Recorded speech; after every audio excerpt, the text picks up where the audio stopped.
আমরা যেখানে থাকি না সেখানে হোম ডেলিভারি কিন্তু হয় না, মানে যেমন পিৎজা আর নানা রকমের খাবার, তাই বলে কি পিৎজা খাবো না? তো আমি কিন্তু ফার্স্ট টাইম বাড়িতে পিৎজা বানালাম আর তোমাদের সাথে শেয়ার করলাম। হ্যাঁ, তো দোকানের মতো কিন্তু একদম খেতে হয়েছিল, কিন্তু 80%, 100% না, কিন্তু ফেলা যাবে না, দারুণ হয়েছিল।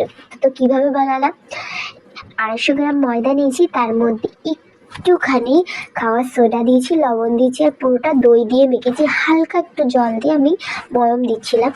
তো দই দিয়ে মেখেছি, মেখে 4 ঘন্টা আমি রেস্টে রেখেছি একটা কাপড় দিয়ে ঢেকে গরম জায়গায়। তারপর এটাকে একটা পিৎজা যেরকম শেপ হয় শেপ দিয়ে হয়নি জানি ঠিক ঠিক মতন, সেটাকে 8 থেকে 9 মিনিট মানে 10 মিনিটের মতন আমি একটু আগে বেক করে নিয়েছি।